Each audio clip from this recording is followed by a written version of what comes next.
Books of Enderal, The Life of Torgan Whispertongue, Volume 2. Chapter 2, The Breach of the Path.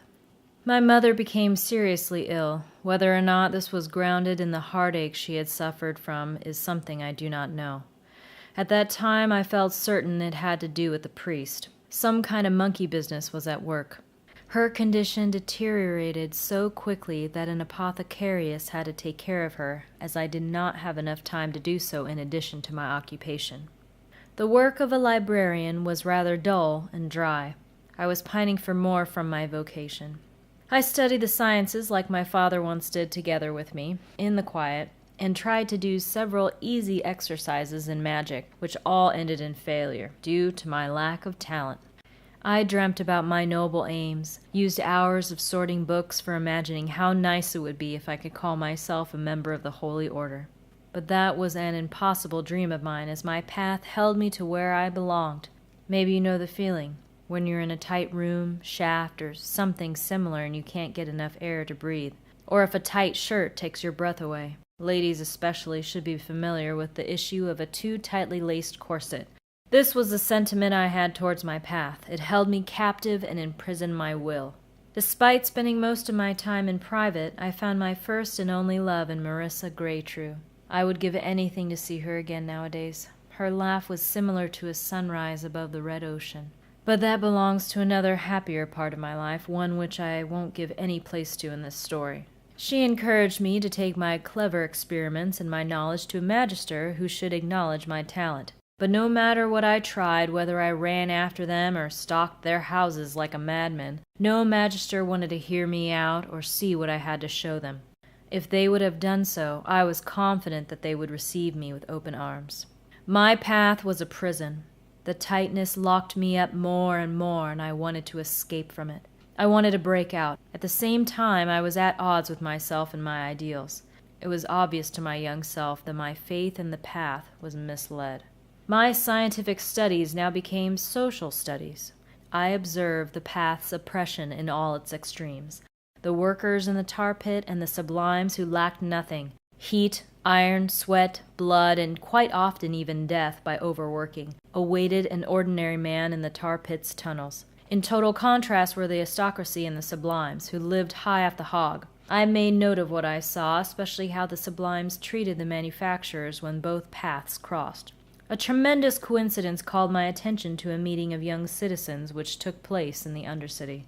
This kind of shady organization obviously wasn't commonly known, but every so often one could find propaganda posters which were overlooked on the building's walls, even by the attentive guards. One of those fell into my hands, and it didn't take long until a nameless informant told me of the secret gathering place.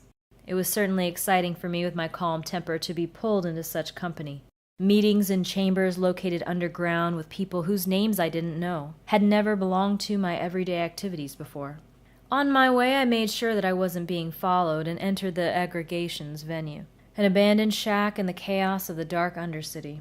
As our model served Ines Denasia, who was the leader of the Blood Moon riots, the name of our organization became the Blood Moon Lodge.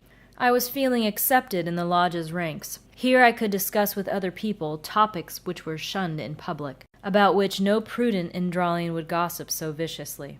There were even heated discussions with kindred spirits about solutions to political and religious problems. Although some of the idealist views seemed too harsh and militant to me, I got myself involved with the Blood Moon Lodge. Their leader, Quindros Aslodar, a young and dynamic man, had spoken of a night which we would never forget, prior to one of the following meetings.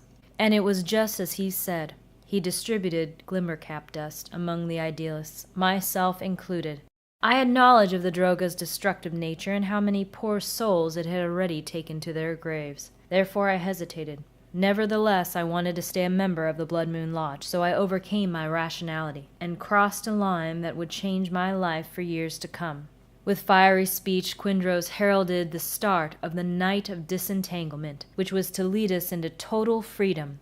He told us so in his inferno of words. Have you ever consumed glimmercap dust? What I can tell you about this droga is that it's so strong enough for you to forget how it tasted or smelled after the intoxication subsides. It takes full effect quickly, and in no time at all it reduces you to an uncontrollable lump of flesh, unable to distinguish between left and right. To compare it to an alcoholic stupor would be in no way adequate.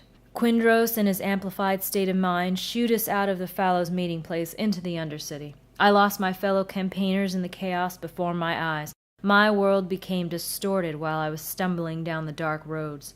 Human faces turned to grisly jaws of monsters, preparing to devour me. I saw demons and lost ones surrounding me. Jugglers danced hand in hand with Myrats. The prostitutes in front of the silver cloud didn't look at me with seductive eyes, but instead wore the ugly and hollowed heads of Vatirs.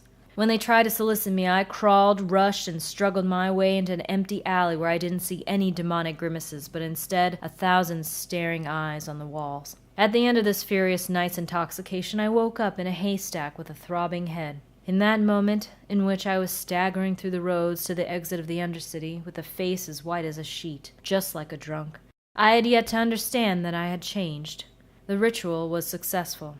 I was free.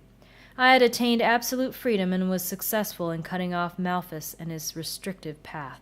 Now I was a pathless one.